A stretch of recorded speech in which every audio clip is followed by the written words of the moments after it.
Bienvenue dans ma bulle de sagesse. Myriam avec vous pour les aventures d'Amélie, une grande voyageuse de l'imaginaire. Aujourd'hui, elle va vous raconter son mariage. Patrick, te rappelles-tu cette histoire de César, de la nouvelle fête au dedans? Bien sûr. Eh bien, ça me rappelle une sacrée fête, celle du mariage d'Amélie. Il arriva qu'un jour, Amélie se préparait au plus grand événement de sa vie, son mariage avec Eugène. On n'imagine guère avant d'y être confronté les foules de détails auxquels il faut penser. Le lieu, la salle des fêtes, la mairie, l'église, la robe, les alliances, les témoins, les faire-part, le repas, la décoration, l'orchestre, etc., etc. Tu as bien connu ça, Patrick? Bien sûr. C'est des moments inoubliables dans une vie, comme tu l'as précisé. Il avait fallu faire quelques concessions pour les invités, mais ça y est, tout était prêt. Tout, vraiment tout, Myriam? Eh bien, presque, parce que comme tu l'as dit, Patrick, c'était l'extérieur qui était prêt. Un petit détail l'a turlupiné encore. N'y aurait-il pas là un jeu à la César? Un jeu tout simple qui rendrait cette fête vraiment belle. Elle en avait tant envie de mettre un peu de paillettes du monde juste à côté pour célébrer cet événement si grand. Elle décida d'écrire sa question à Michel Bonpin sur son blog, dans lequel il répondait à chacun de ses lecteurs. Quelques jours plus tard, elle fut toute excitée de lire cette réponse.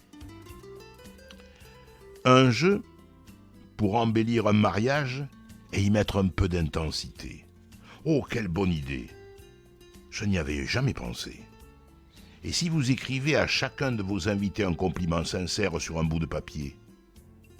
Mais attention, pour que cela fonctionne, il faut que ce soit un vrai compliment. Quelle idée géniale de simplicité, pensa Amélie. Pas si simple pourtant de se pencher sur chacune des personnes concernées pour lui faire un vrai compliment. Pas si simple de trouver la qualité qui la touche. Pas si simple de ne pas tricher à ce jeu du compliment sincère. Elle fit part de sa difficulté à Michel. Je ne trouve que des banalités à écrire. Sympathique, joyeux, gentil. Et finalement, je les connais si peu, ses oncles, ses tantes, ses amis. Comment m'y prendre pour trouver de vrais compliments?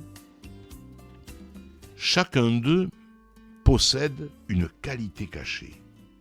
En laissant monter une image d'eux dans un souvenir, dans un instant de complicité partagée, vous pourrez alors vous laisser toucher par un détail qui vous révélera leur beauté. Et parce que vous serez touché, vous serez sincère. Essayez. Amélie se laissa prendre au jeu. Comme c'était étrange cette image qui remontait, ce souvenir qui l'a touché, on prend si peu le temps de se pencher ainsi sur les êtres qui nous entourent. Pour certains, ce fut facile, pour d'autres un peu moins, sans doute en fonction du lien plus ou moins proche qu'elle avait avec eux. Il y avait cette amie d'enfance, Lucille. Qu'était-elle devenue aujourd'hui? Elle n'en savait rien. Alors, elle laissa remonter un souvenir de son enfance, de son adolescence avec elle.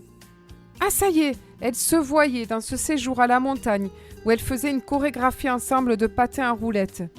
Elle était surprise de découvrir un côté inattendu de son amie, une certaine joie de vivre, une grande complicité, et puis aussi une force de caractère qu'elle cachait d'habitude et qu'elle découvrait devant ses parents.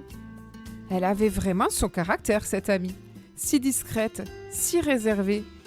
Et là, elle se laissa prendre au jeu d'un peu de ce détail de complicité dans cet instant. Et elle en fut très touchée. Voilà, chacun de ses amis, chacun de ses invités eut droit à ces quelques mots cadeaux. Le jour J arriva. Comme elle était belle, la mariée, avec sa robe en madras multicolore. Tout le petit village s'était réuni à l'entrée de l'église pour y assister. Lorsque la fille du maire se marie, c'est un grand événement pour un si petit village. Après la cérémonie, la séance de photos, puis l'apéritif et les civilités.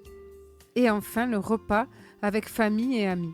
Elle en était toute excitée de cette surprise qui les attendait. Comment ont-ils réagi ? Si vous aviez vu l'effet de ce petit bout de papier dans l'assiette sur les tantes, les oncles et les amis proches. Ils en étaient tout retournés. Mais comment était-il possible d'être tourné vers eux lorsqu'il s'agissait d'un mariage où les tourtereaux ne voient qu'eux ? Plusieurs vinrent la remercier. Amélie était vraiment émue. De tous les cadeaux qu'ils reçurent ce jour-là, ce fut l'un des plus beaux. Quel magicien que ce Michel! Grâce à ce tout petit jeu si anodin en apparence, ce fut une fête magnifique. Les invités étaient devenus aussi beaux dehors que dedans. Et voilà, c'était l'histoire du jour d'Amélie, le mariage, ou on pourrait l'appeler le jeu du compliment sincère. Ce jour-là, Amélie a pris une belle leçon de sagesse. Comment se laisser toucher pour faire un vrai compliment ? Et croyez-moi, ce n'est pas si facile. Cette émission se termine, vous pouvez la réécouter sur toutes les plateformes de podcast. Belle semaine à tous!